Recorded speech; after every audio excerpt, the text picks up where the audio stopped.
Alhamdulillah, bersyukur kita Allah SWT. Kita sambung kembali program boleh dikatakan sebagai kursus umrah bagi bakal jemaah umrah ataupun Dayufur Rahman.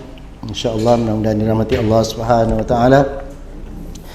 Selesai kita di Madinah, kita akan mula bergerak menuju ke Mekah. Okey, jadi hari yang terakhir apabila saya akan memaklumkan kepada ataupun petugas-petugas akan memaklumkan bahawa esok kita akan berangkat ke Mekah. Macam itulah biasanya kan, kita akan maklumkan, kadang-kadang kita naikkan dekat papan tanda lah, apalah pengurusan kita. Kalau ramai kita akan banyak buat peringatan. Sama ada peringatan secara depan waktu makan, kita akan ingatkan jemaah juga, kita letak dekat whiteboard ataupun tampalkan kita punya stiker ataupun kertas yang menunjukkan waktu-waktu perjalanan kita. So apabila kita dah sebut esok kita akan berangkat ke Makkah, secara kebiasaannya kita akan berangkat sebelum zuhur. Ada kalanya selepas zuhur, tapi saya akan maklumkan balik. Kita akan maklumkan balik. Biasanya sebelum zuhur bermakna kita akan dah siap sedia dah pagi tu. Lepas solat subuh kita akan dah siap untuk berangkat. Apa yang harus kita lakukan? Apa yang harus kita buat? Apabila kita suruh dia bersedia untuk berangkat, malam tu kita dah mula dah kemas-kemas barang-barang kita, packing baik-baik macam mana kita nak bergerak daripada Malaysia tu.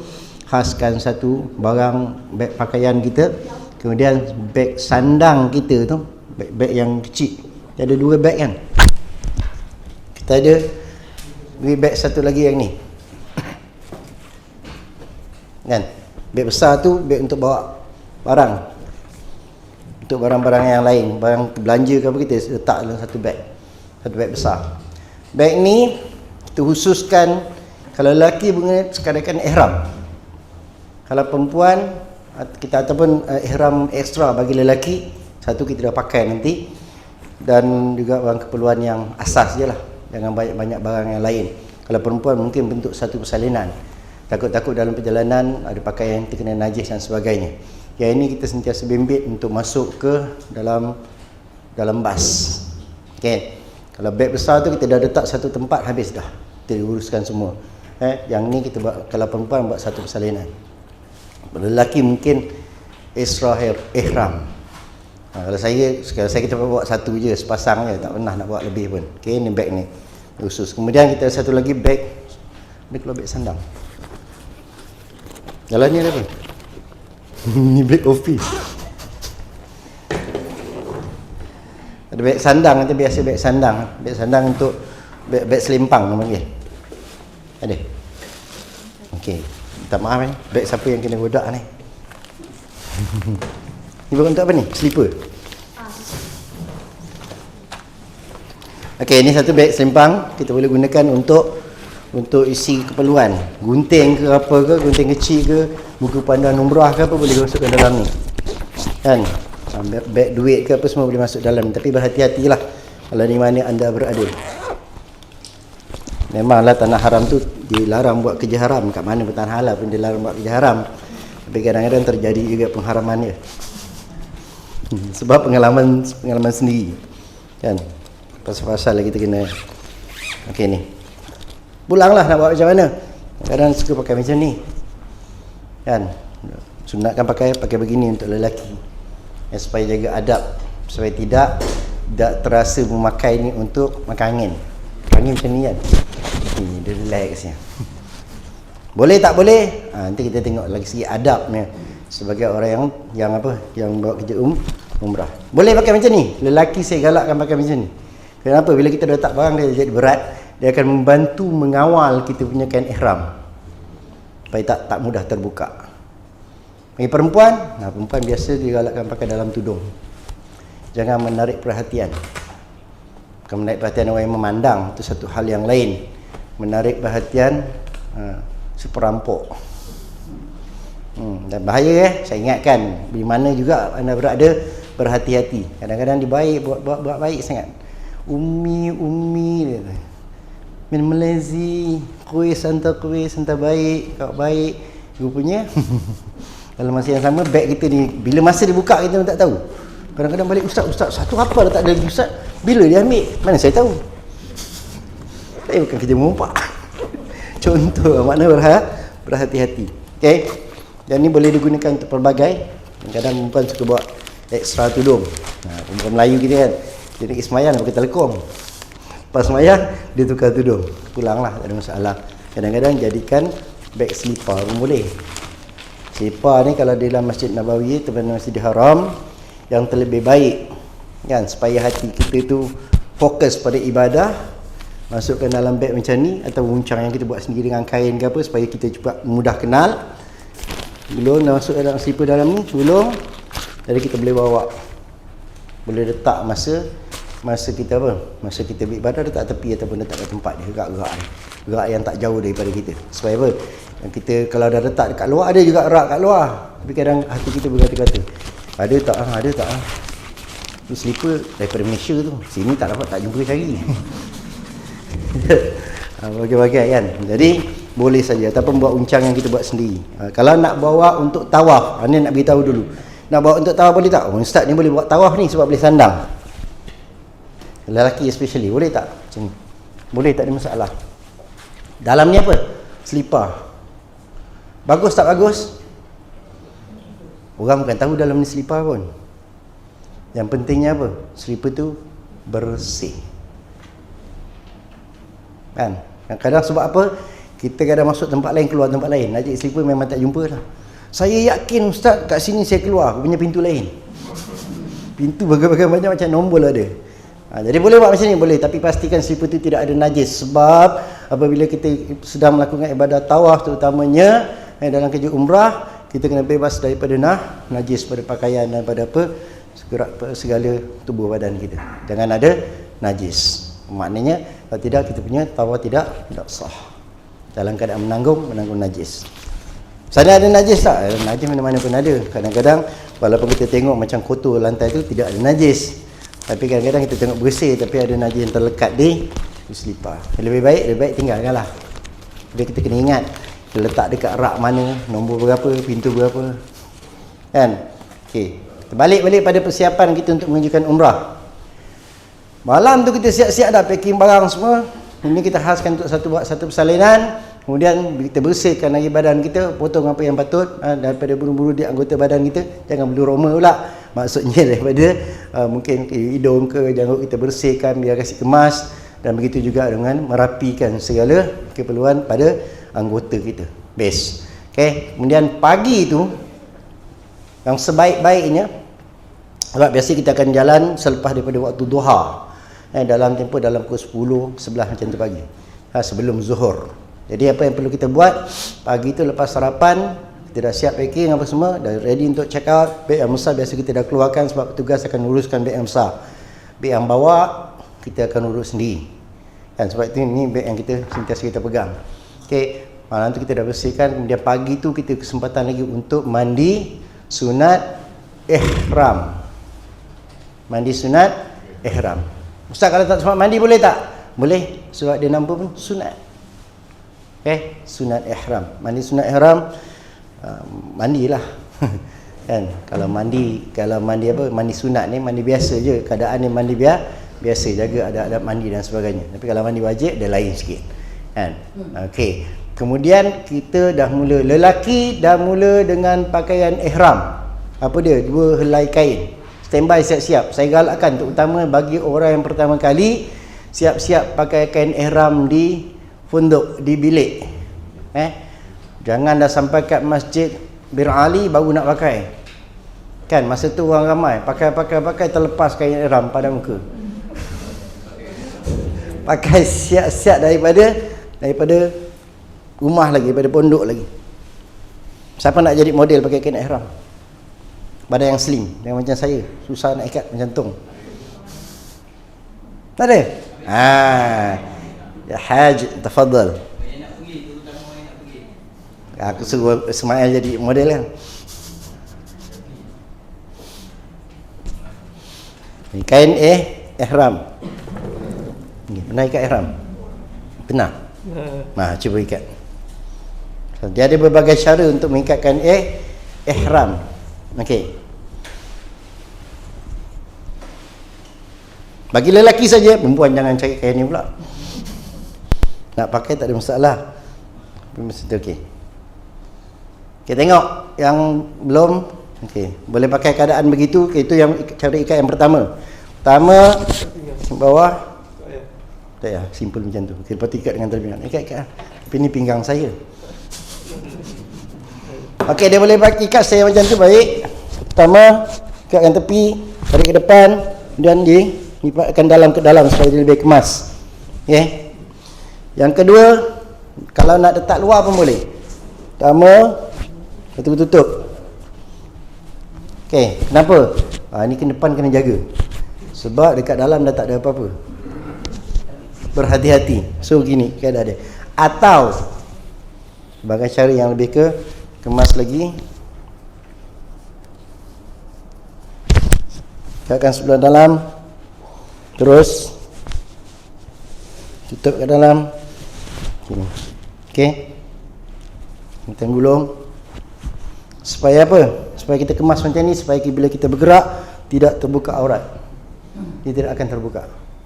Kita duduk pun tak ada masalah. Okey. Itu untuk tu. Yang itu kain sebelah bawah. Okey bang, terima kasih. Sekejap. Duduk. Okey. Kain sebelah atas. Okey. Ketika waktu abang selitkan bawah ni. Satu diselitkan ke bawah kepada kain. Itu terbarai pun tak apa bang, dah berjaya dalam dia. Tapi ketika itu jangan. Okey, diselitkan supaya dia bertahan. Dan ketika bukan buat tawaf, bukan tawaf. Ketika tawaf, ni ketika bukan tawaf, dia tutup habis. Bergeraklah ke mana-mana. Diselitkan sikit di belakang ni. Kan? Ketika itu tak boleh pakai songkok. Hanya 2 helai kain ini saja. Dan ketika tawaf, pusingan yang pertama, kedua dan ketiga. Yes. Bukakan tangan dan dada di sebelah kanan. Okey. Ketika tawaf pusingan pertama, kedua dan ketiga sahaja yang disunatkan buka. Bukan wajib Kalau tak boleh, tak perlu, boleh juga ditutup. Tetapi biasanya dah cukup. Terima kasih. Biasanya kalau pandangan orang Arab ni, dia akan tegur. Kalau benda yang tak ada bersamaan dengan dia akan tegur. Pada kita kalau kita pendapat Imam Syafi'i, dia sunat buka pada pusingan pertama, kedua dan ketiga sahaja. Kemudian boleh tutup. Tapi ghalibnya kita akan sentiasa buka, lelaki buka bahu sebelah kanan ketika tawaf pada 70 pusingan. Supaya apa? Tidak menimbulkan fitnah. Orang Arab ni kan tegur, orang Arab ni baik. Dia nak supaya kita buat tu benda tu yang perfect, benda tu yang terbaik. Jadi bila kita tawaf, dia akan suruh kita buka. Haj, mamnu. Kata so kita buka bahu sebelah kanan. Okey. Tu bagi lelaki. Jadi daripada lelaki dah siap-siap dah di pondok di hotel. Dah siap dah dengan pakaian ihram begitu. Dan selipar, bawa je lah selipar Jepun tanpa was-was. Dan bagi lelaki senang. Jadi selipar Jepun, selipar yang Jepun hadiahkan untuk kita, ada hikmahnya. Tanpa was-was, maknanya apa? Tidak tertutup mata kaki, tidak tertutup jari dan sebagainya, tidak menutup tumit. Habis kan, senang. Kalau nak pakai sandal, kena tengok dulu. Pastikan jarinya bahagian terbuka dan tumit juga bahagian terbuka, jangan tertutup. Kalau ada pakai sandal yang tertutup, sebahagiannya macam bentuk kasut, itu tak boleh pakai. Yang mudah tu saya kata paling mudah pakai selipar Jepun. Perempuan, begitu lelaki, khalas. Dan jangan ada pakaian dalam. Bagi lelaki tadi, pakai 2 helai kain, tak boleh pakai singlet, tak boleh pakai underwear. Mana jangan pakai spender, senang. Kan tak boleh. Kosong. Kosong. Habis. Bagi perempuan, pakaiannya yang penting adalah menutup aurat seperti dalam solat. Bermakna apa? Yang hanya boleh terlihat hanyalah muka dan kedua telapak tangan. Maksudnya telapak tangan adakah begini? Tak, begini. 2 telapak tangan zahir dan batin. Maksudnya macam ini yang boleh lihat. Yang di bawah ni lebih daripada pergelangan ini adalah aurat. Sila tutup. Bagaimana nak buat? Pakailah baju yang ada kancing. Dah pun panggil kancing boleh lah. Kan maknanya ada, ataupun pakai hangsok. Lagi mudah. Sebab apa? Sebab apa dia terikat. Jadi seandainya kalau pakai baju kurung, dia terjatuh tangan pun belah sini masih tertutup. Dan pakailah warna hangsok tu yang tidak menyerupai warna kulit. Termasuk kalau pakai stokin. Stokin wajib pakai. Ingat, aurat perempuan hanyalah bahagian muka dan dua telapak tangan, zahir dan batin, kiri dan kanan ni. Okey, itu bahagian perempuan yang boleh dilihat. Kaki bagaimana? Kaki kena tutup. Kena pakai apa? Pakai stokin.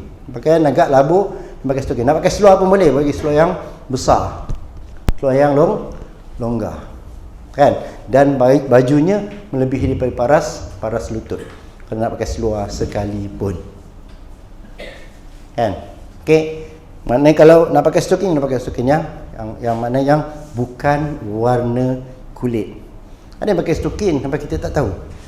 Nak tegur salah, tak tegur kewajipan, sebab kita menghadiri jemaah. Sebab bila kita nampak, takkan kita nak kata tengok pakai stokin ke tu tau. Takkan macam tu kan. Tapi maknanya kita ingatkan hari ni, bila pakai stokin, pakailah stokin yang bukan warna kulit.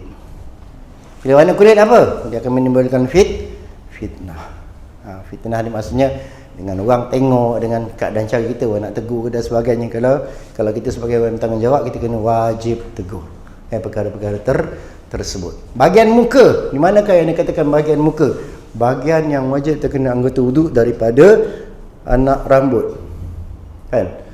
Anak rambut yang tepi telinga ni pun kena. Kalau ada jenis sideburn kat sini, kadang-kadang ada lambat nampak tak nampak kan? Itu kena dicuci sampai ke dagu. Bawah dagu ni adalah aurat. Bawah dagu ni adalah aurat wanita. So macam mana nak buat? Kalau telekung biasanya dia ada apa? Ada segitiga bawah dia dongkak dagu kan? Betul, kalau telekung. So telekung ke, tudung ke, labuh ke, apa ke, mesti yang menutup bahagian bawah dagu. Sampai sini je yang boleh terlihat. Dan ketika dalam ihram, perempuan tidak boleh memakai niqab ataupun purdah. Makna kena terlihat semua bahagian muka ketika dalam ihram. Sebelum tu tak apalah, nak pakai, kena sekarang pakai mask kan. Mask dikecualikan sebab dikategorikan darurah. Makna ketika dalam keadaan sakit sekarang, dia wajibkan pakai mask, kena pakai mask lah. Sekarang ni kelonggaran yang dia beri adalah untuk rapatkan saf, tapi mask dia masih suruh pakai lagi. So boleh pakai ketika dalam keadaan tertentu. Dua kali dah sekarang ni kat Mekah buat macam tu.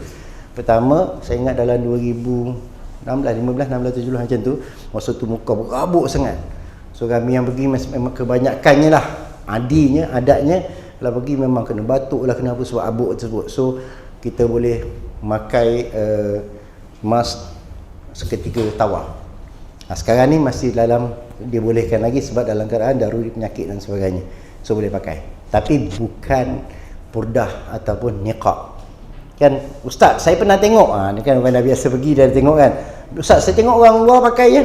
Luar dia bergantung pada hukum mazhab pegangan dia. Yang kedua, cuba lihat betul-betul. Kalau perempuan Arab yang pakai niqab ataupun pakai purdah, dia akan pakai ke depan. Maksudnya ada awning sikit. Tahu ni rumah itu pasal awning kan, dia ke depan sikit. So dia turunkan, dia ada macam ada awning, lepas tu dia turunkan tirai dia. Maksudnya dia punya apa, niqab dia tadi. Macam tu. Maknanya dia tak boleh melekat pada muka. Begitu juga lelaki tak boleh apa, memakai songkok dan serban dan sebagainya. Walaupun ghalib kita hari-hari kat sini pakai pakaian tersebut. Okey, kita dah siap dengan pakaian begitu, pakaian ihram bagi perempuan, keadaannya begitu untuk aurat secara keseluruhan, yang hanya boleh dilihat muka dengan kedua tapak tangan. Kemudian lelaki dengan pakaian ihram, kita pun nak kumpul semua, kita akan arahan semua beg, pastikan semua dah masuk, loading semua dalam kenderaan kita, dalam bas kita. Kemudian kita bergerak menuju ke Bir Ali, masih dalam kawasan Madinah. Lebih kurang dalam 15 minit hingga 10 minit perjalanan, 10 hingga 15 minit perjalanan, kita akan sampai di Bir Ali. Dekat je kan? Dekat. Sampai di situ, itulah nama dia tempat kita berniat ataupun bermiqat. Bermiqat. Di mana? Okey. Banyak tempat miqat. Banyak tempat miqat. Banyak tempat miqat, tempat kita lakukan niat, tapi kita fokus pada satu je sebab apa kita dalam perjalanan. Kita dalam perjalanan yang pertama ini memang tempat niat kita di Bir Ali. Jadi di Madinah. Dan pada ketika itu pastikan betul-betul kat mana kita nak atur niat. Boleh tak kita atur niat tak payah masuk masjid sebab kita akan pergi Masjid Bir Ali? Boleh tak? Yang penting kita dah sampai di Bir Ali. Katalah kita kaki sakit ustaz, hari ni tak larat, semalam jalan kat kebun kurma jauh sangat. Saya pergi naik Jabal Uhud, kaki sakit ustaz, tak larat ini. Boleh tak saya tak payah turun? Tak nak turun bas, ataupun boleh tak saya turun bas saja, saya pijak tanah. Dia tengok orang Melayu punya nak pijak tanah juga kan. Pijak tanah saya boleh tu niat. Boleh, yang penting kita dah sampai Bir Ali, tidak dijadikan syarat dia untuk sampai masuk masjid dan sebagainya. Boleh. Jadi bila kita akan beritahu, saya dan petugas akan beritahu bahawa okey, sekarang kita kat Bir Ali, tempat kita jatuhkan ni niat. Okey, bagaimana nak berniat?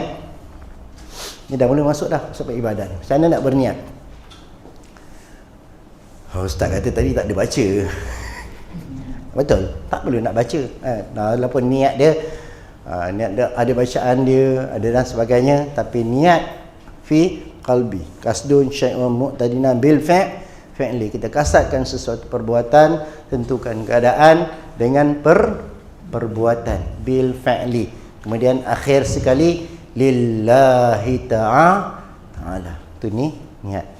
Kalau dengan lafaz je kita boleh rujuk pada buku kita tu, atau buku yang saya tetamu Allah dan sebagainya. Bukulah mana-mana buku umrah. Nah, dia akan tulis lafaz niat dia nawaitu umrata. Okey, ikut sama-sama. Jangan qasad ni. Ni tak nak halal ni. Ayah pula kan. Nawaitu umrata wa ahramtu biha lillahi ta'ala. Apa dia? Nawaitu umrata maksudnya aku berniat umrah wa ahramtu biha, dan aku berihram dengannya lillahi ta'ala. Pertama kita niat mengerjakan umrah dekat situ. Biasa. Kemudian berihram aku dengannya. Ini kena faham baik-baik. Apa maksud berihram? Kemudian kerana Allah Subhanahu wa taala. Bila kita berniat nak umrah, kita dah tahu dah. Bila kita niat umrah mesti berserta dengan ihram. Niat ada kebanyakan niat semua ada ihram. Perasan tak kita niat berserta dengan ihram? Niat sembahyang juga berserta dengan ihram. Ada tak? Perasan ke tidak? Tahu ke tidak ataupun tidak? Kalau tak tahu, ini kita kasih tahu. Surat kewajipan, tak ingat. Kita buat apa? Allahu Akbar. Mana takbir? Takbiratul ihram.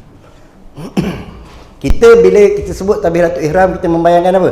Allahu Akbar kabira walhamdulillahi katsira wa subhanallahi bukratan wa asila. Betul? Itu bacaan dalam takbiratul ihram. Takbiratul ihram maksudnya kita angkat takbir berserta dengan pengihraman kita kepada benda yang sebelum ini halal, kemudian dia menjadi haram. Betul, takbir ihram. Begitu juga dengan niat umrah. Kita niat mengerjakan umrah dan berihram aku atasnya ada perkara-perkara yang yang menjadi terlarang bagi kita yang sebelum ini halal. Ingat baik-baik. Lepas tu bila kita dah berniat saja, kita dah tak boleh dah pakai pakaian berjahit bagi lelaki, kan? Bagi lelaki. Masuk dekat dia punya tu. Larangan. Start ingat tu.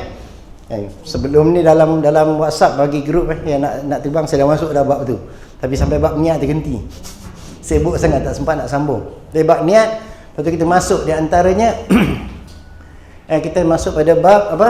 Bab larangan ketika kita niat. Niat tadi lafaz niat sudah. Kalau tak lafaz niat boleh tak?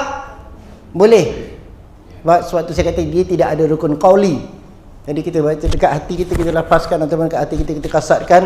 Aku sekarang berada di Masjid Bir Ali, aku berniat menunaikan umrah dan berihram aku dengan kerana Allah. kerana Allah Ta'ala. Tak sebut berihram pun, bila niat umrah saja secara automatik memang ada ihram.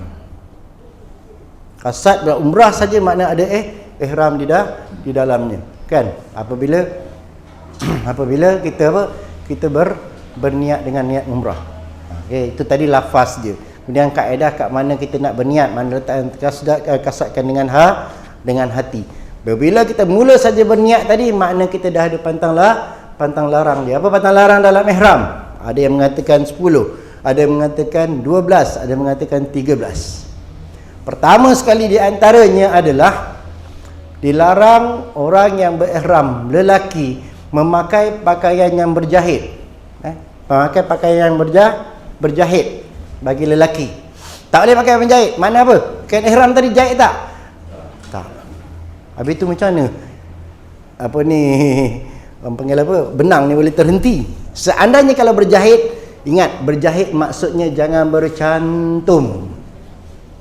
Jangan bercantum. Macam kain pelikat kan? Pelikat ke bercantum? Pernah satu soalan jemaah, saya tak bawa, saya dekat rumah tengah tidur. Jemaah telefon, "Ustaz, saya nak pergi umrah dah ni." Ada pergi dengan kawan-kawan kita juga. Tapi kain ihram saya dah ejen tak sempat beritahu ke dia yang leka, wallahu alam. Kain ihram dia termasuk dalam kapal terbang. Dah lepas dah pun. Beg dah masuk. Saya tak ada apa. Saya sekarang ni yang ada adalah satu beg saya buat barang persalinan dengan pakaian yang ada kat badan. So sekarang ni kan dalam perjalanan sampai kat Kanu Manazil, saya nak kena apa? Nak kena pakai ihram, nak kena niat. So macam mana Ustaz? Sebab saya masuk Mekah dulu. Pening dah. Saya kata okey, pergi dengan siapa? Pergi dengan anak. Anak lelaki perempuan? Lelaki. Dia bawa kain ihram tak? Dia punya ada Ustaz dalam beg. Dia bawa kain ihram dia berapa lai? Dia punya lah sepasang. Macam mana nak buat? Perempuan ni sebenarnya macam mana nak kena pakai? Pakai je lah kain ihram semua satu. Kain saja. Belah atas tayanglah badan. Nak buat macam mana? Dia tak haram. Dia kira makruh. Kan, nanti sampai Mekah ambil lah yang selai lagi kat dalam beg. Ustaz takkan nak pakai macam tu. Okey, kalau malu sangat, habis kasut tak ada, kasut pakai kaki ayam. Kan, tak payah pakai kasut sebab apa dah nak berihram. So macam mana nak buat yang atas ni? Takkan nak macam tu je Ustaz. Dalam flight boleh tak saya ambil flight punya kain selimut? Jangan. Cepat kata ya. Jangan. Pasal apa jangan? Haram ambil, itu bukan hak kita. Jangan nak lepaskan sara diri ambil arti yang lain kan. Kita sewa kapal terbang tu untuk apa? Untuk duduk sekejap, naik, apa yang diberi kita makan tu, hak kita untuk makan, kemudian kita turun. Tinggalkan segala hak aircraft, bukan hak kita. Jangan ingat kita dah sewa dengan kursi-kursi kepada nak ambil. Satu. Lepas tu, okey, kalau katalah dah terdesak, boleh je pakai kain pelikat. Kan? Kain pelikat, bukalah dia punya jahitan. Ihram sunat putih. Kalau kita tiba kain tak ada, Ustaz, dalam beg saya ada kain tapi kain warna kuning. Boleh tak? Panjang tak? Adalah lebih kurang dalam 4 meter. Okeylah, tak apa, potong 2 meter 2 meter. 2 meter atas 2 meter bawah. Boleh tak? Tapi kain kuning lah macam Tok Cha. Pernah tengok Tok Cha? Peksu dekat Siam tu kan. Kain kuning. Lepas tu sampai Mekah tukarlah, jangan pakai kain kuning tu buat tawaf. Kan boleh tak masalah. Atau kain pelikat dia koyakkan, dia letak kat atas. Ataupun dah tak ada pun ambil kain tuala ke, ataupun kain serban ke, mungkin ada yang bawa ridak ke, ambil ridak, gantikan. Sebab yang tidak bercantum. Dapat dia punya ni. Tak larang. Ada lah. Tadi ada juga tadi. Okey, yang pertama, maknanya jangan, tak boleh pakai apa-apa. Tak boleh pakai kopiah bagi lelaki, tak boleh pakai baju berjahit. Maknanya pakai dalam semua tak boleh. Tali pinggang boleh pakai tali pinggang. Boleh. Sebab apa? Itu untuk mengawal keadaan kita di apa? Ketika kita memakai pakaian, kena pakai kain ihram tadi kan. Boleh. Sebab ada pakai, usah tak boleh ni. Usah. Kan boleh pakai pakaian ihram. Kita dalam keadaan apa? Untuk mengawal supaya apa? Supaya kain ihram kita tidak mudah melogot, terbuka dan sebagainya kan. Jadi kita pakai tali pinggang untuk mengawal perkara tersebut. Boleh je. Cuma yang ada pendapat Kalau tak pakai dah jam. Lama tak pakai. Dan ada pendapat mengatakan kalau pakai tali pinggang ni, cuma pendapat lah. Bagi saya terima pakai secara sempurna. Ada kata pendapat kalau pakaikan ihram, pakai tali pinggang jangan dicantumkan. Maksudnya sekadar untuk tahan tapi tidak dimasukkan ke dalam. Pendapat. Kan? Tapi kalau tanya saya tak ada masalah pun. Sebab ini ada keperluan. Kalau tidak nanti akan menimbulkan masalah. Tapi cuma pendapat lah.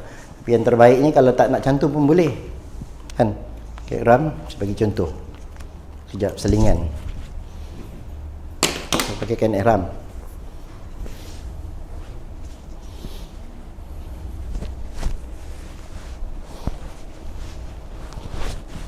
Dia sebenarnya macam-macam cara boleh.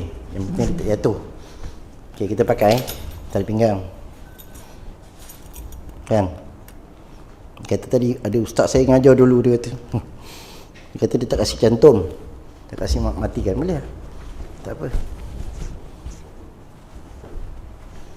Kemas tak? Kemas ke kemasan dia. Masukkan dalam. Ni sengaja nak pakai leki-leki. Kan? Tutup habis-habis. Boleh? Boleh? Tak ada masalah. Lebih kemas dan lebih terjamin keselamatannya. Kan? Jadi tali pinggang tadi cantum tak? Tak. Jadi boleh berlaku ambil pendapat dari masalah. Habis. Okey. Dari segi pakaian ihram lelaki. Jadi pantang yang pertama tidak boleh memakai pakaian berjahit. Tak boleh pakai slipper yang sandal yang tertutup mata kaki dan sebagainya. Okey, habis. Ya, jadi songkok ke kopiah ke apa-apa yang menutup kepala tak boleh. Ambil ambil kain serban, ridak ke tutup kepala kerana panas, tak boleh. Tapi kalau panas macam ni ustaz, pakai payung. Payung boleh. Benda yang jauh, yang bukan dekat, bukan menutup bahagian kepala, maknanya kita pakai payung. Tengok kalau ada orang tawaf pakai payung, boleh? Tak ada masalah. Kan? Tapi jaraklah. Jangan payung. Ada yang pakai payung macam jual aiskrim. Saya pernah jumpa. Dia lekat kan dekat. Mana orang jual aiskrim kan? Macam melekat kat kepala, tak boleh. Kita ikut Syafi'i tak boleh. Tapi Allahu a'lam lah. Kadang-kadang tak semua orang ada ilmu untuk buat umrah. Saya pernah juga didatangi oleh orang Arab sendiri. Dia tanya, "Kaifa tawaf?" Dia tanya macam mana nak tawaf? Saya terfikir ini orang Arab patutnya kalau kita ni orang Melayu tengok orang, oh ini mesti lagi yang alim daripada kita dan sebagainya. Tak semua orang begitu. Jadi berhati-hatilah, ada benda yang tak boleh. Perempuan tidak boleh apa tadi? Ya, okey, kita ikut yang kat sinilah, mudah. Memakai pakaian berjahit bagi lelaki, pada tak boleh memotong kuku. Tak boleh mengerat kuku ke, potong bulu-bulu dekat badan ke. Sebab tu saya kata tadi kalau ada bulu hidung yang panjang dan sebagainya, lebih baik apa? Lebih baik potong siap-siap. Takut dia tengok dia dalam perjalanan tengok padang pasir, dia tengok unta, dia tengok apa, dia hayal macam tengok cerita Hindustan. Tangan kat sini. Kan kita tarik. Siap. Satu saja kita lakukan pada anggota kita ataupun pada bahagian bulu-bulu rongga kita, dia akan mengenakan dam. Seko pula. Pada satu cupak selai kena satu cupak beras ataupun makanan ragi lah. Kan? Kalau dua. Masuk tiga, apa dia? Sekor unta. Kibash. Jadi berhati-hati. Okay, habis. Lepas tu tidak boleh menutup muka dan tapak tangan bagi wanita. Tak boleh menutup muka, maknanya tak boleh pakai apa? Pakai glove. Tak boleh pakai niqab dan sebagainya. Tapi guys, saya bagi pendapat saya sendirilah, untuk perempuan Asia, perempuan Melayu kita biasanya selamat. Sebab apa? Ketika umrah, lazimnya orang-orang kita memakai pakaian yang sama seperti pakaian dalam semayang. So telekung biasanya labuh, kan? So tangan kita juga terletak di dalam telekung. So tak ada masalah pun. Kan? Tak ada masalah. Ini kena jaga sikitlah.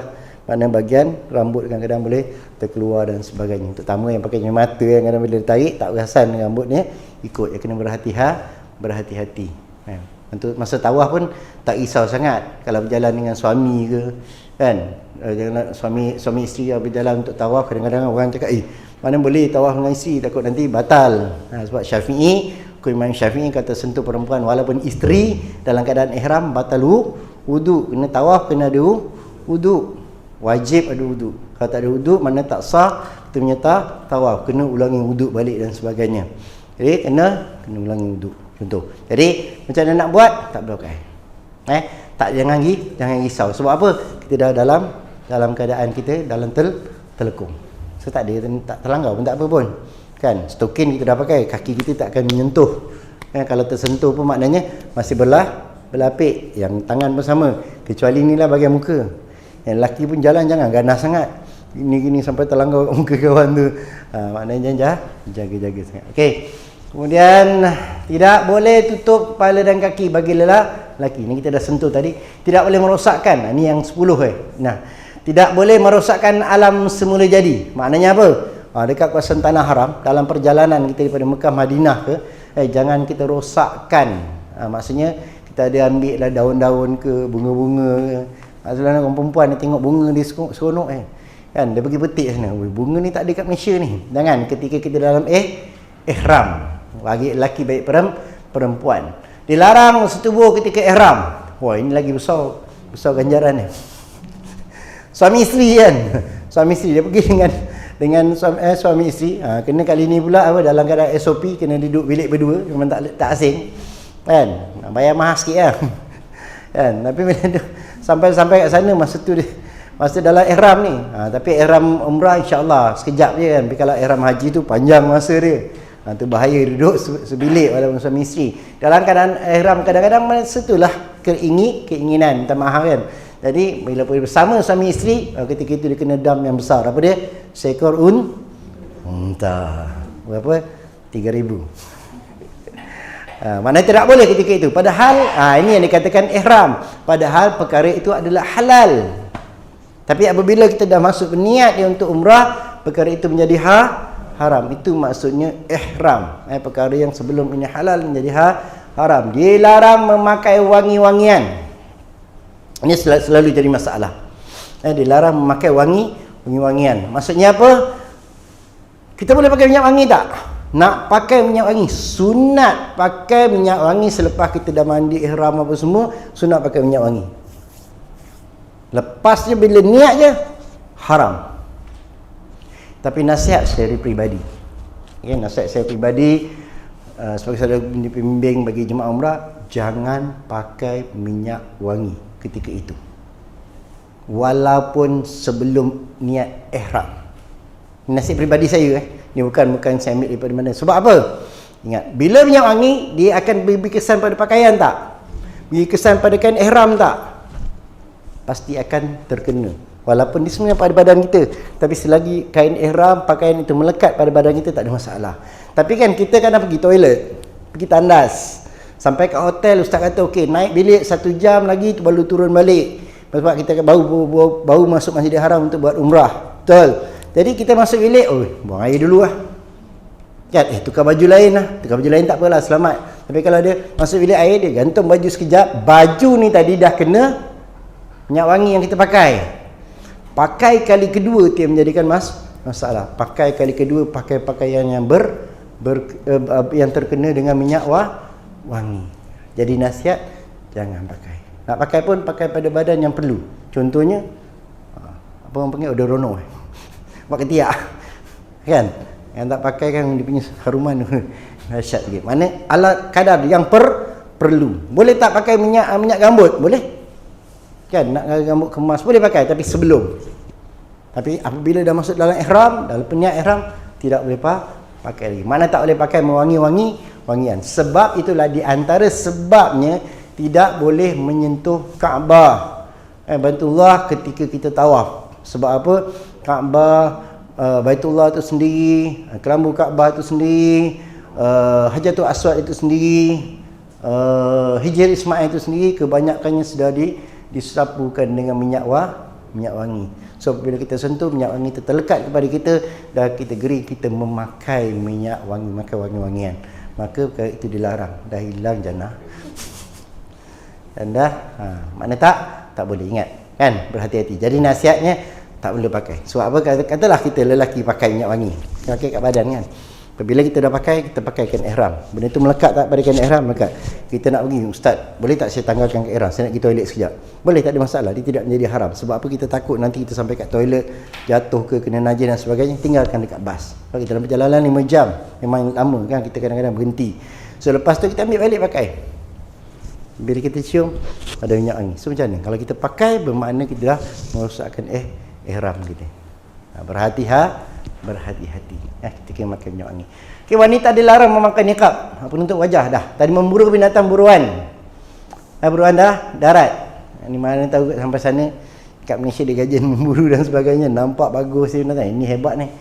Kalau ni selalunya hukum ini bukan untuk pada orang-orang dulu yang mengerjakan haji dan umrah dalam perjalanan darat kan. Maksudnya lalu kawasan-kawasan ni orang Arab sebagainya. Kemudian melakukan akad nikah, melamar dan menikahkan. Ni tidak boleh melakukan gitu. Ustaz, dulu saya dengar ada artis yang nikah dekat Mekah. Kan? Lalu orang tanya macam tu. Tak boleh pula ustaz. Saya dengar ada orang lelaki menikah dekat artis-artis yang nikah dekat Mekah. Dia nikah sebelum atau sesudah dia buat umrah, bukan ketika di dalam ihram. Jarang orang pergi haji nikah kat sana kan. Biasanya orang pergi umrah, dia pergi, dia selesaikan umrah, lepas tu baru dia bernikah. Dia melamar ketika dekat Malaysia lagi. Ketika dia melamar ketika dia di Malaysia lagi. Tak ada masalah pun. Cuma kalau kita buat macam tu, bermaknanya dalam keadaan kita ihram, kita tidak boleh melakukan akad nikah, kita tidak boleh melamar dan tidak boleh menikahkan. Okey. Tadi kita ada juga mungkin ada yang tertinggal dekat sini. Di antaranya juga tidak boleh melakukan muqaddimatul jima'. Maknanya berseronok-seronok dengan suami ke, suami dengan isteri ke dalam perjalanan. Sebab tu kalau biasanya dalam perjalanan untuk pergi menunaikan umrah, selepas sahaja menjatuhkan niat umrah, minta maaf Duif Rahman, saya akan minta orang perempuan duduk di saf belakang. Maksud dalam bas, perempuan duduk di belakang, di kursi belakang. Sebab apa? Biasa kalau bas besar dekat Arab ni dia ada 2 pintu. Jadi perempuan boleh turun daripada pintu tengah, dan lelaki boleh turun daripada pintu depan supaya tidak accident. Kan? Ni kan dia duduk dengan suami. Memang suami dia halal, tapi dalam ihram dia haram. Dia duduk seronok pula, dia rasa macam makan angin kan. Dia gugur senda lah, apa lah. Faham, tak faham tak apa. Ya, maknanya tidak yang muqaddim boleh dilarang. Okey. Kita terus. Jadi selesai daripada itu, maknanya kita dah dalam ihram lah. Berhati-hati. Dalam perjalanan ustaz susah macam tu. Perjalanan boleh makan? Boleh makan tak ada masalah. Makan tak ada masalah. Makan berminyak tak ada masalah. Kita bukan pakai. Kan, lepas makan tu lap dah mulut tu. Ustaz, nasi tu wangi dia bukan minyak wangi. Dan kita bukan tujuan untuk berwangi-wangian, memang dah diri makanan itu wangi, itu lain. Kecuali lah kita wangi ni, badan pun dah ada macam ambil uap nasi tu. Itu memang tak boleh lah. Maksudnya kalau sekadar untuk makan tak ada masalah. Habis. Apabila kita dah berniat tadi, dah kita dalam keadaan ihram, disunatkan kita banyakkan berzikir. Di antaranya adalah lafaz talbiyah. Lafaz talbiyah kita baca sama-sama insya-Allah supaya kita datangkan semangat kita untuk mengerjakan haji dan umrah. Dekat buku kita ni pun ada. Tapi yang ada buku dekat situ ada lafaz talbiyah. Okay, auzubillahi insyaallah.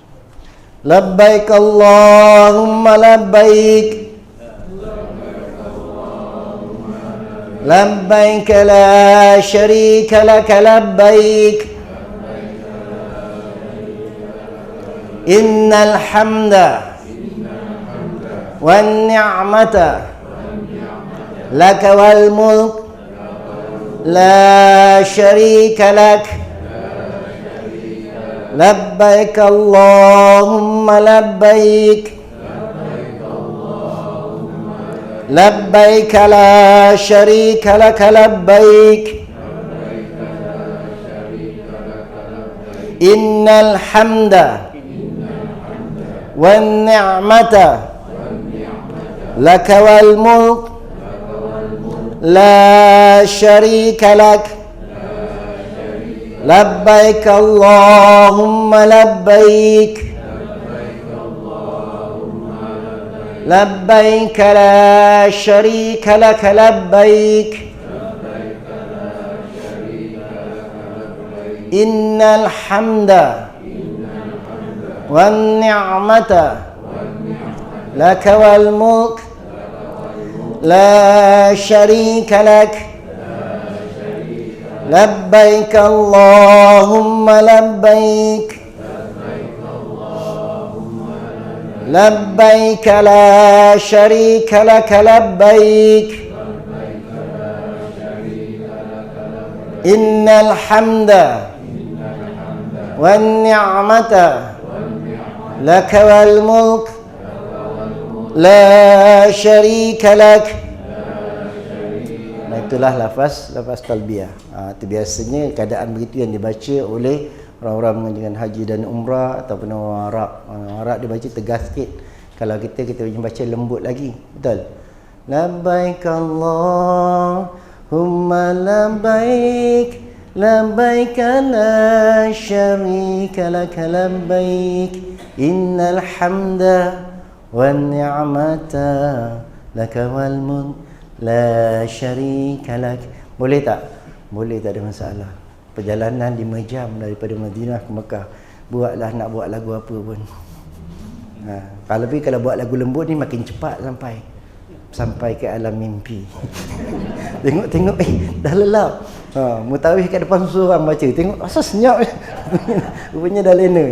Itu di antara perkara yang bolehlah nak baca Quran ke dalam perjalanan, tak ada masalah kan. Itu dalam perjalanan kita. Maknanya kita dah masuk pada apa? Baru niat yang pertama, baru rukun yang pertama. Rukun yang pertama iaitu niat. Masuk kita sampai di Mekah, kita ringkaskan perjalanan sampai di Mekah, dah kita nak buat rukun yang kedua. Apa dia rukun yang kedua? Pada berapa? Saya dah beritahu tak niat rukun tadi? Belum Pertama niat, tapi dalam grup kita dah buat kan. Niat, kemudian tawaf, tadi sa'i, kemudian tahallul, kemudian tertib kan. Jadi tak susah kerja umrah ni. Ingat, pertama tadi niat. Okey, kita dah masuk bab niat dah. Pantang larang pun kita dah ada dah. Kemudian sampai saja di Mekah dengan beri arahan dan sebagainya, masuk beg semua, kita bagi waktu sekejap untuk masuk bilik air, lebih kurang setengah ke 1 jam. Kemudian kita berkumpul kembali di lobi untuk buat umrah kita yang pertama bersama dengan para jemaah. Nak buat sendiri kalau dah pro, silakan, tak ada masalah. Tapi jangan lupa jalan balik. Kan? Kalau nak bergerak dengan mutawif, silakan. Memang kita sediakan mutawif untuk umrah yang pertama. Kita pun masuk Masjidil Haram. Tengok dalam perjalanan sama ada kita dah selesai solat ke belum. Kalau mungkin kita jalan tu sebelum solat zuhur, biasa sampai di Bir Ali, sama ada dah masuk waktu zuhur ataupun dalam perjalanan. Kita kalau selesai dah niat, belum masuk waktu zuhur lagi, kita teruskan perjalanan. Sampai di perjalanan, kita akan berhenti untuk solat dan kita akan jamakkan solat kita. Mana sampai dekat sana, perjalanan biasanya kita dah sampai, dah masuk dekat maghrib ataupun mungkin dah isyak. Jadi maghrib dan isyak tak selesai lagi ni. So kita masuk ke Masjidil Haram dalam keadaan pakai ihram dan dalam keadaan berwuduk daripada tempat kita, daripada pondok kita tadi, tempat tinggal kita. Kemudian masuk Masjidil Haram, apa yang perlu kita buat, makna kita tunaikan kewajipan dulu. Apa dia? Solat. Selesai solat. Kalau misal kata dah selesai solat di perjalanan, kan, dah selesai solat semua, kita masuk je Masjidil Haram, dah selesai solat, adakah kita nak buat solat sunat tahiyatul masjid?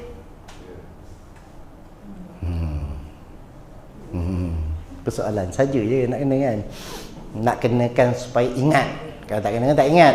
Bila kita masuk saja Masjidil Haram pada ketika itu, sudah selesai solat-solat wajib kita lakukan di luar dalam perjalanan sampai kita sekarang sedang melakukan umrah wajib.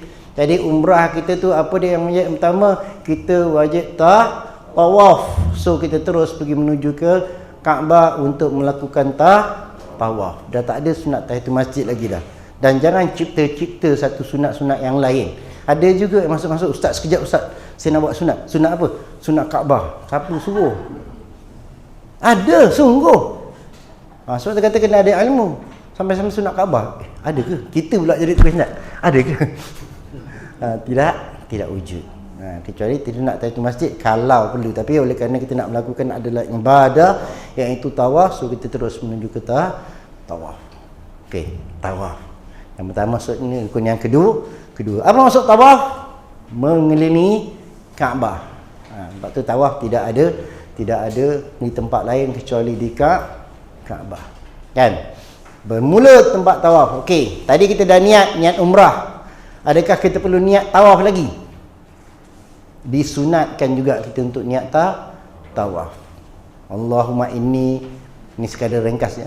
Allahumma inni uridu tawaf sab'atin aswatin tawafal umrah lillahi ta'ala. Sebenarnya aku menggunakan tawaf, mengerjakan tawaf umrah 7 kali keliling di Kaabah kerana Allah Ta'ala.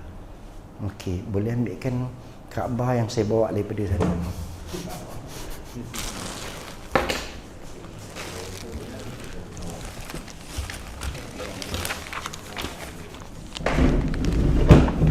Ini kena tunjukkan betul-betul sikit. Habis Syekh.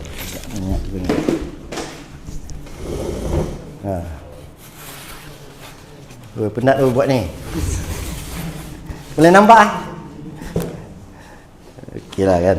Yang buat betul-betul kan orang kata ustaz ni sembah Kaabah lah. Okey. Apabila kita bermula daripada macam mana nak letak macam ni boleh. Nampak rukun Yamani, nampak Hajarul Aswad, nampak lengan. Tak boleh pusing-pusing kan. Mudah kan kita. Okey, apabila kita masuk saja Masjidil Haram, kita akan nampak satu bangunan yang amat kita kenali. Sebab apa? Kita dah tengok sebelum ni. Siapa yang tak pernah tengok Kaabah angkat tangan? Semua dah pernah tengok kan? Tak kira lah nak tengok kat mana pun. Kat TV ke kat apa ke, secara live memang tak semua kan dapat tengok. Kan? Bila dengan izin Allah, insya-Allah kita sampai kita dapatlah tengok.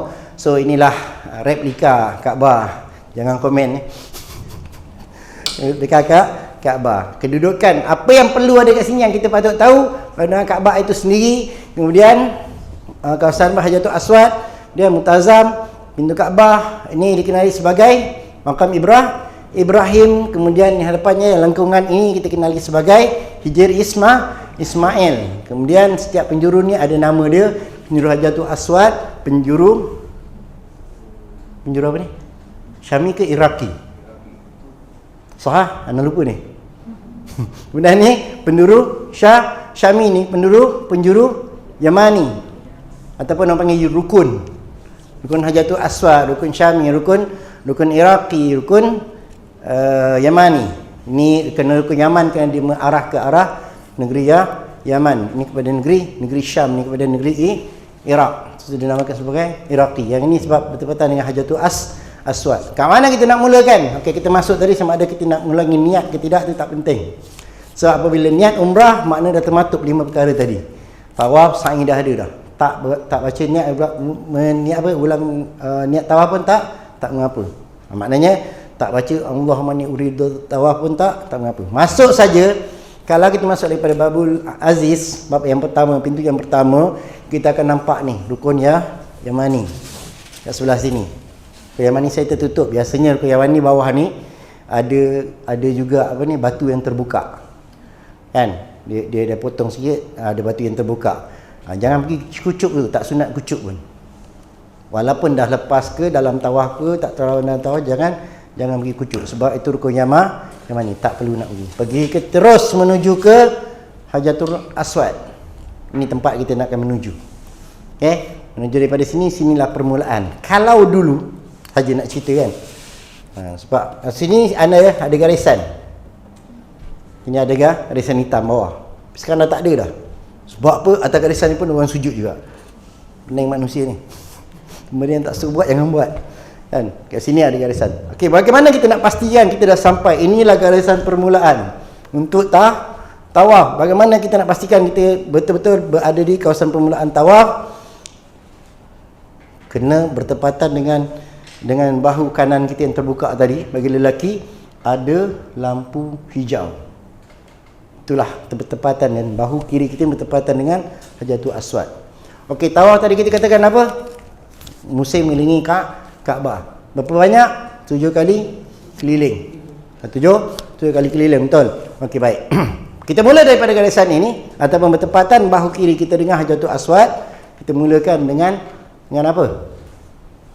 Dengan kucuk Hajarul Aswad. Ustaz boleh dapat ke bergebuk-gebuk orang tengok? Saya tengok orang buat. Boleh ke dapat? Yang kita nak sampaikan adalah itu adalah perbuatan baginda Rasulullah sallallahu alaihi wasallam. Setiap sampai di Hajarul Aswad, Rasulullah akan kucuk Hajarul Aswad. Tapi kita memang tak dapat. Kau berebut ke, kau bergaduh ke, sekarang ni memang dekat pun tak boleh. So nak buat macam mana? Kita cuma istilah. Bukan Islam. Islam tu agama istilah. Maksudnya apa? Melambai-lambai. Sampai kat situ Bismillahirrahmanirrahim. Itu kalau nak baca sunatnya. Bismillahirrahmanirrahim. Bismillahirrahmanirrahim. Bismillahirrahmanirrahim. Walillahilham. Kucuk. Tanda sunat kucuk Hajarul Aswad. Kucuk di tapak tangan kita. Isyarah pada kucuk. Kadang-kadang macam jenis kucuk, macam flying kiss pada. Itu pulang lah. Tapi taklah sampai macam tu. Kan? Sekadar kucuk. Jadi kemudian mulakan pusingan. Kan? Pastikan bahu kiri berada bertepatan dengan Baitullah. Bahu kiri sentiasa. Nak lalu depan ni pun boleh. Macam betul susu budak pada. Nak lalu depan pun boleh. Kan? Ataupun nak lalu, kalau masa orang ramai, tapi sekarang ni memang semua kat luar lah sebab dia dah sekat. Kan? Ini dinamakan sebagai maqam Ibrahim. Ada orang kata, ustaz macam sangka burung. Memanglah. Dia ada benda yang terkurung di sini, iaitu bekas tapak Nabi Allah Ibrahim alaihissalam, yang dikatakan menggunakan maqam ini adalah tempat untuk dia menjadikan anjakan untuk dia menaikkan batu ataupun tembok Kaabah ini. Jadi dia dekat sebenarnya, tapi dia dah dijarakkan. Boleh lalu dalam ni, tak ada masalah. Ataupun di luar, pusing lah. Yang pastikan bahu kiri berada bertepatan dengan Kaabah. Kan? Andai kata orang terlanggar, contoh ni nak lalu sini tak boleh, kita pusing. Contoh ya, terlanggar. Apabila dada kita menghadap ke arah Baitullah, tak masalah, boleh je. Tapi kalau orang terlanggar di sebelah kiri, dia akan terpusing. Ini tak boleh. Dia kena pastikan dia jangan beranjak daripada situ, pusing dulu. Kalau misal kata orang biasa langgar dah terkeluar daripada kawasan kan, ataupun dah terlajak, so kita tadi terpusing kat sini, kita kena patah balik. Ustaz, macam mana nak patah balik orang ramai? Buat satu pusingan semula. Ataupun buat satu pusingan, start daripada sini balik. Ataupun pusing balik lah, cari keluar sekejap. Kalau nak pusing balik, jauh kan? Keluar sekejap, cari balik kawasan yang tadi lebih kurang, mulakan balik di sini. Kan? Masihkan sama di situ. Best. Sampai di Hajarul Aswad, tu pusingan pertama. Sampai di Hajarul Aswad, sampai di Rukun Yamani. Jalan ni zikir lah. Zikir ke, nak baca doa ke, nak baca apa, baca lah. Kalau nak kira kadang-kadang, okey. Pusingan pertama Subhanallah, pusingan kedua Alhamdulillah, pusingan ketiga La ilaha illallah, pusingan keempat Allahu Akbar, Subhanallah, sampai di pusingan kelima Subhanallah bihamdi, kemudian pusingan keenam Subhanallahil azim, pusingan ketujuh Astaghfirullah. Itu formula saya bagi. Nak senang ingat. Ulang lah. Kan? Jadi kita ingat, ada orang pegang tasbih.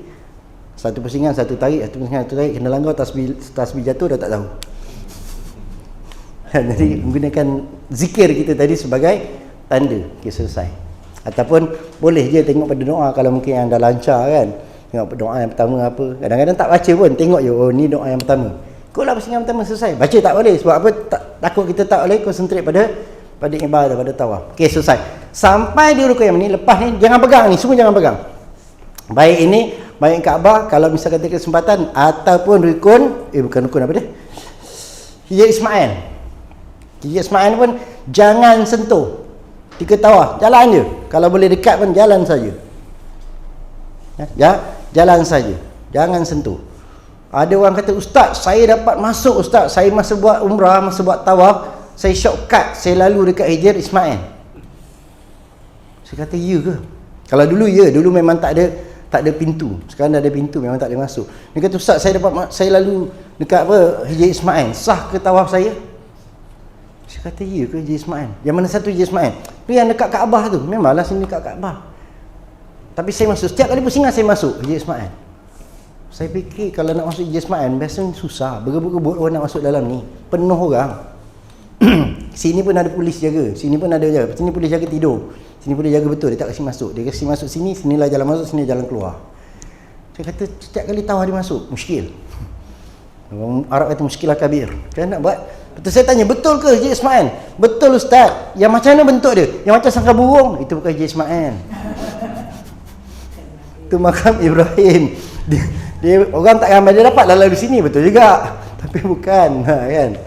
Macam-macam perkara yang berlaku dekat ni. Bila dah habis pusingan ni, maknanya dalam perjalanan pertama tadi dia sampai dekat yang tanda ukiran emas ni memanjang. Ini sampai, dan sini ada batu yang terbuka sedikit. Ini namanya sampai rukun Yamani. Sampai di sini disunatkan kita melafazkan doa yang cukup popular. Saya rasa semua orang hafal. Kan? Sampai sini disunatkan macam apa? Allahumma rabbana atina fid dunya hasanah wa fil akhirati hasanah wa qina azabannar. Sampailah. Kadang-kadang kalau orang tak ramai, sekali baca dah sampai Hajatul Aswad. Dan kadang baru masuk 3 kali baca tak sampai-sampai lagi. Kalau orang perlahan kan, yang kadang sampai dah 7 kali baca tak sampai lagi, baca je lah. Tak ada masalah. Ustaz kalau nak sambung wadah khidna janatan ma'ala abrar, itu sudah anda, tak ada masalah. Tapi yang sunatnya Allahumma rabbana atina fid dunya hasanah wa fil akhirati hasanah wa qina azabannar. Baca tu disunatkan baca. Itu je. Di antara yang disunatkan baca. Itu pun disunatkan. Tapi rasanya doa tu duk popular sangat kot. Semua orang hafal lah. Insya-Allah baca. Habis. Sampai Hajatul Aswad bermakna selesai pusingan pertama. Pusingan pertama ada masalah tak? Tak ada masalah. Kau jangan tengok jam. Kursi masa tak cukup. Okey. Dah sampai pusingan pertama, selesai pusingan pertama. Pusingan bergerak lagi untuk pusingan yang kedua. Sampai di sini istilam lagi lah. Bismillahirrahmanirrahim. Bismillahirrahmanirrahim. Bismillahirrahmanirrahim. Walillahil hamd. Jalan lagi.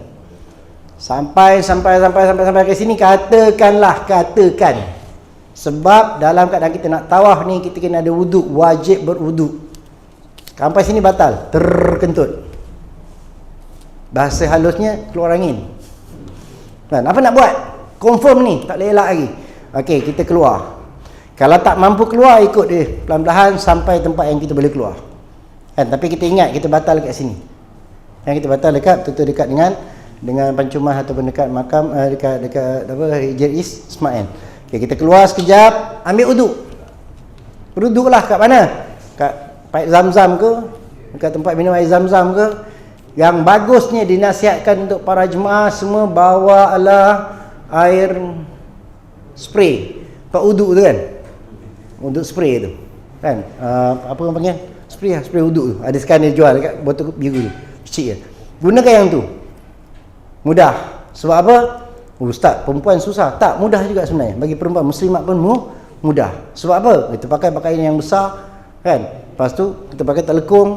Dalam telekung pun kita boleh ambil uduk. Spray, katakan. Kaedah menggunakan spray tersebut. Bagaimana? Okey, berapa anggota uduk? 4 je. Betul. Anggota uduk yang basah 4. Mana? Muka, tangan, rambut, kaki. Okey, bagaimana? Perempuan itu masalah ustaz, kami perempuan muslimat susah. Tapi kalau entah keluar balik, nak masuk balik pun payah. Tak buat wuduk, tanda semua jauh, semua kat luar, bukan dalam masjid. Jadi yang bagusnya bawa spray. Spray, saya tak buat spray lagi. Mana tadi? Spray, ambil spray tersebut. Kalau perempuan dalam telekung, spray je lah. Kan? Buka telekung sikit, mungkin buat selekut je, nampak kan? Kalau tak nampak pun kita rasa dah tangan basah. Bila dah spray je, lengkap, dah basah, bukan keseluruhan, spray takkan rata kan? Kalau kita rata tak cukup satu botol spray. Kita sekadar basahkan tangan tu dengan air, kemudian tangan ni ataupun yang lebih baik, spray tangan dua-dua, masuk dulu. Itu yang terbaik. Jadikannya sebagai alat untuk kita membersih, untuk kita berwuduk. So dia dah suci kan? Dia habis. So ambil spray, tembak tangan sebelah kanan. Walaupun dia belum rata, kemudian spray tadi, tangan kita sebelah kiri, ratakan. Jangan angkat tangan kita, ratakan keseluruhan tangan. Sebab tu ketika nak ibadah ni jangan sibuk pakai cincin. Susah. Kalau air pipe tak apa, senang kan. So takut dia tak rata. So yang terbaik macam tu. Ratakan. Jangan angkat tangan. Kalau angkat tangan dia jadi lain. Dia jadi mustakmal. Pada begitu juga sebelah kiri tembak. Tangan kanan bantu untuk ratakan air. Baik, sama macam kita apa? Tayamum kan? Habis. Begitu juga dalam muka. Dalam muka tadi, muka mula-mula kan. Tembak je muka, tangan ni. Jangan angkat. Ratakan semua. Tu dalam telekung boleh buat tak? Boleh. Lepas tu tangan, begitu yang tadi tangan. Kemudian rambut. Rambut sama ada tembak atas tangan, kita gatakan, tembak ke bahagian rambut sedikit. Khalas. Telinga benda yang sunat. Kaki perempuan dalam ketika kita buka sikit dalam kain pun kita boleh buat untuk cuci ataupun untuk berwuduk bahagian kaki. Bukan kaki sampai nak ke betis, sampai ke beha, tak kan, sedikit bahagian sampai ke buku kelali. Khalas, selesai. Kaedah itu boleh digunakan dalam kapal terbang. Nampak, dalam perjalanan balik, dalam perjalanan pergi pun, dalam perjalanan pergi kita ada solat juga dalam kapal terbang. Dalam kapal terbang saya nasihatkan jangan sekali-kali nak ambil wuduk dalam tandas aircraft. Sebab apa? Sebab kalau semua ambil wuduk, air kat situ penuh takung dan menjadi risiko keselamatan kita dengan dalam flight. So buat macam mana? Buat betul wuduk tu. Air tak boleh masuk dalam aircraft, Ustaz. Jangan bawa botol wuduk spray tu yang ada air kosong.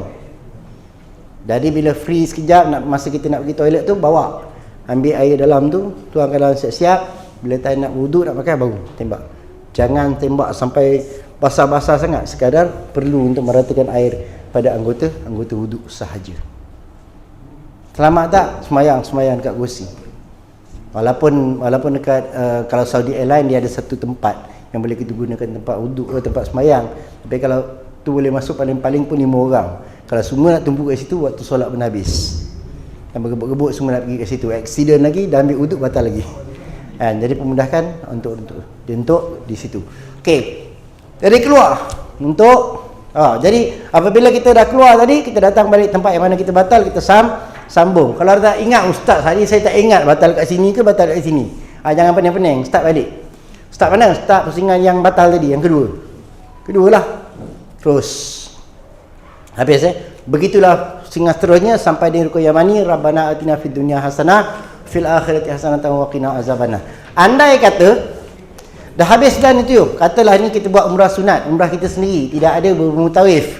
Sampai dekat sini, sampai dah habis dah ni. Saya rasa 6 ke 7 pusingan, dah confuse dah ni. Nak kira yang mana? Ambil yang 6, ambil yang kurang. Biar terlebih, jangan terkurang. Maknanya sampai sini kita tambah satu lagi. Kan? Itu yang terbaik. Okey, tawaf. Okey. Selesai tawaf. Sampailah 7 pusingan. Ada soalan tawaf?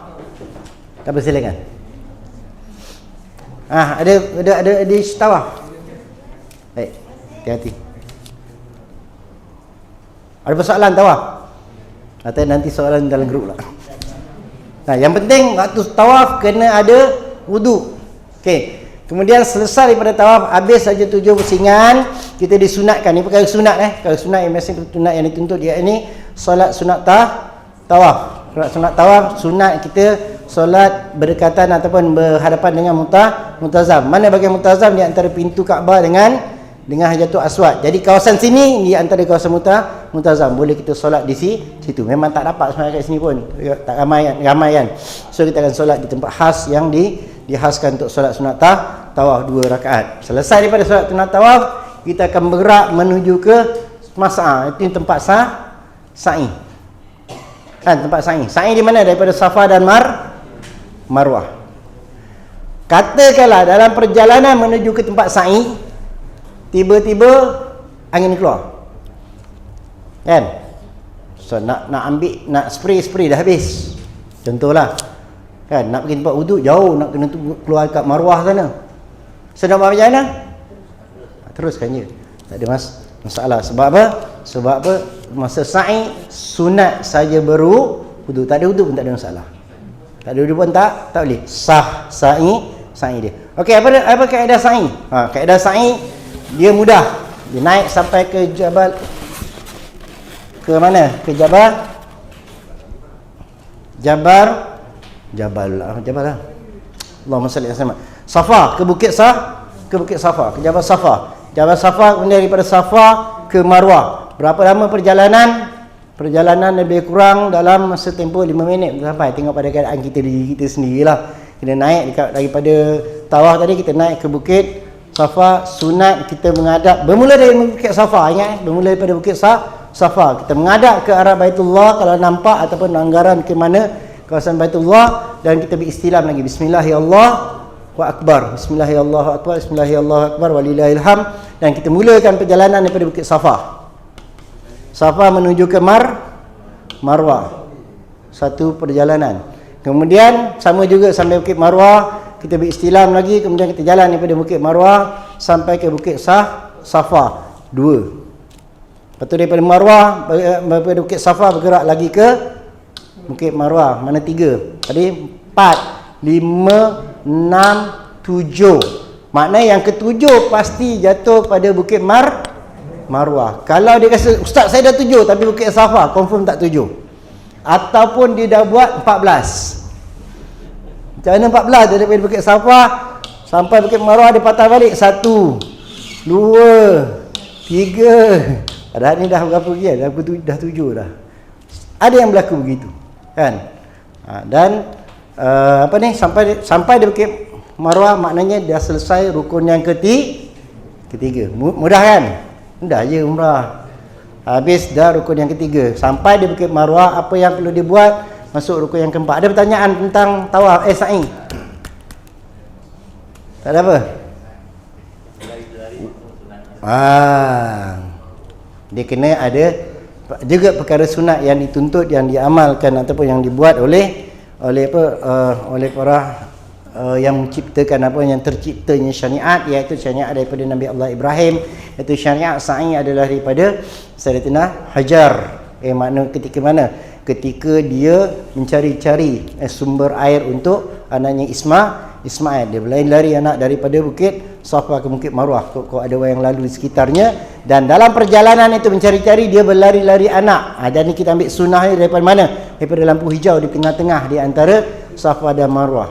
Itu disunatkan berlari anak untuk lelaki sahaja. Selalu kadang-kadang perempuan pun lari juga.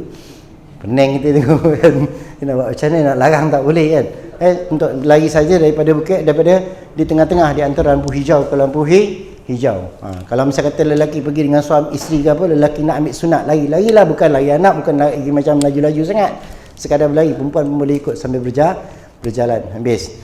Okey, di ketika sa'i memang tak perlu ataupun tidak disunatkan saja berwuduk, tapi berhati-hati dengan segi aurat dan sebagainya, sebab kita masih dalam ihram. Okey, sampai dia di Bukit Marwah, habis selesai 7 kali perjalanan Safa dan Marwah. Sampai di situ kita buat rukun yang keempat, iaitu tahallul. Apa maksud tahallul?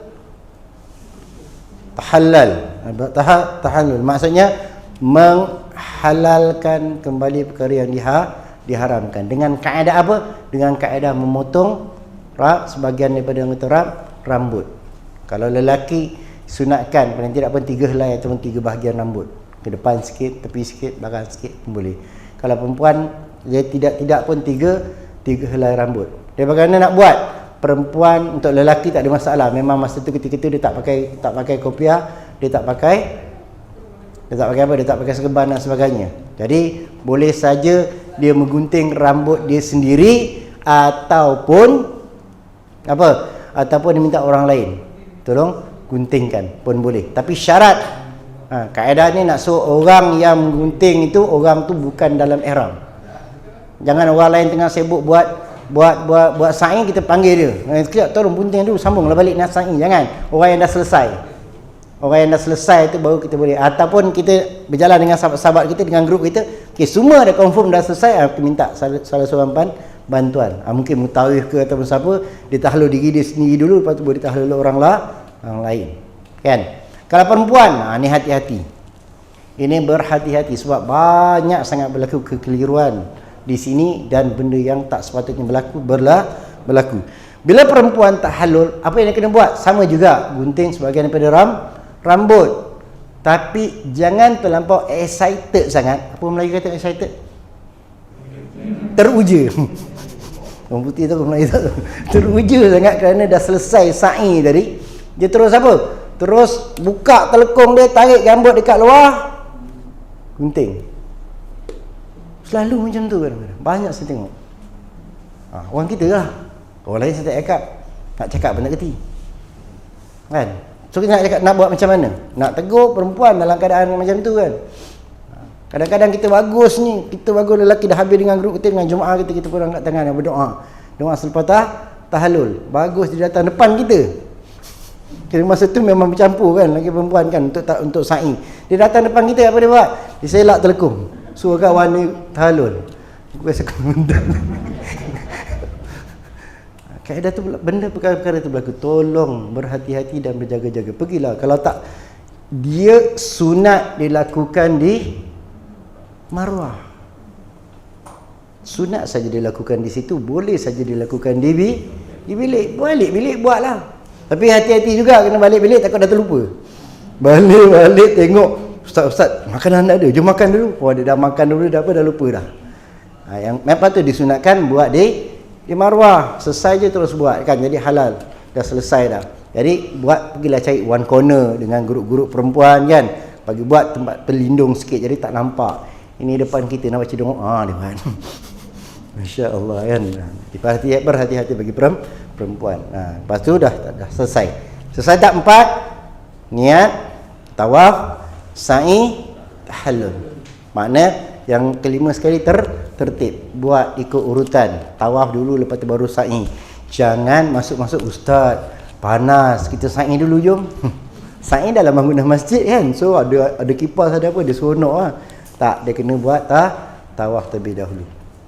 Habis, khalas, selesai sampai ke tahallul. Okey, habis makna itulah pekerjaan umrah kita. Lepas tu kita dah halal, dah bebas dah. Lepas tu kita ikut urut, saya ringkaskan, kita ikut urutan seterusnya. Lepas tu kita ada ziarah di Mekah dan sebagainya. Kita sambung nanti waktu di sana lah, insya-Allah, bagi yang nak bergerak. Dan bagi yang tidak bergerak lagi ni, kalau ada waktu nanti kita sambung lagi kursus kita, insya-Allah. Kan? Penangan ke mana-mana kita ziarah itu dan sebagainya. Dan saya kira ingatkan bagi para jemaah yang nak bergerak dalam waktu yang terdekat, selepas daripada tawaf tersebut, sa'i sebagainya, boleh juga sekarang dalam keadaan yang tak boleh nak masuk buat umrah terlalu kerap. Jadi kita kena tunggu izin baru kita boleh buat umrah. Jadi kita boleh melakukan tawaf, tawaf sunat. Dia yang ada sunat hanya tawaf. Jangan gajin sangat buat sa'i sunat. Tak ada. Ada juga orang yang buat, tapi jangan ikut tu benda yang tak ada sunat pun. Saya pernah tengok orang buat apa. Sebab sa'i nak tahu orang tu buat apa, sa'i mestilah dia orang buat dalam keadaan memakai pakaian ihram. Bila nampak orang sa'i pakai jubah tu, masalah. Itu bukan. Nanti tidak ada yang sunat. Okey, ada pertanyaan sepanjang perkara umrah kita? Kalau nak ikutkan memang time biasanya memang 3 jam dan sebagainya. Alhamdulillah, walaupun ada 2 jam setengah, lebih sikit kita sempat habiskan kerjaan umrah kita. Dan saya yang mana akan pergi bersama dengan saya, insya-Allah saya akan ulang lagi waktu dalam perjalanan kita daripada Jeddah ke Madinah. Dalam waktu ziarah pun kita akan ulang lagi perkara-perkara tersebut. Dan begitu juga selepas kita niat pun kita akan mengulangi lagi tentang ibadah umrah kita, insya-Allah. Biasanya lepas umrah pertama dia dah pandai dah. Umrah pertama yang risau tu kan. Okay, ada apa pertanyaan? Kalau tak ada, saya tutup di sini untuk kita punya taklimat kita dan juga khusus kita. Dan ada pertanyaan bagi yang nak berlepas pada 10 hari bulan ni, harap tunggu sebentar sebab kita ada urusan dengan agensi yang menguruskan kita, insya-Allah. Dan lain-lain, alhamdulillah, kita bersyukur kepada Allah Subhanahu Wa Taala. Kita sudahi dengan doa dan juga tasbih kita syukur salawat insya-Allah. Auzubillahi minasyaitonir rajim. Bismillahirrahmanirrahim. Alhamdulillahirabbil alamin. Salatu wassalamu ala asyrafil anbiya'i wal mursalin wa ala alihi washabihi ajma'in. Allahumma inna nas'aluka ilman nafi'ah wa yaqinan shadiqan wa 'amalan mutaqabbala wa rizqan halalan thayyibah. Allahumma faqihna fid din wa 'allimna bi ta'wil. Allahumma zidna ilma wa warzuqna fahma bi rahmatika ya arhamar rahimin.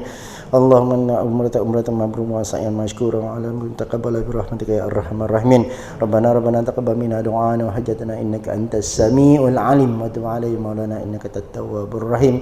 Sallallahu ala sayyidina wa maulana Muhammad wa ala alihi wa sahbihi wa baraka wa sallam. Alhamdulillahi rabbil alamin. Subhanakallah bihamdika asyhadu an la ilaha illa anta astaghfiruka wa atubu ilaik. Bismillahirrahmanirrahim. Innal insana lafi khusr illa alladhina amanu wa amilus solihati wa tawassaw bil haqqi wa tawassaw bis sabr. Assalamualaikum warahmatullahi wabarakatuh.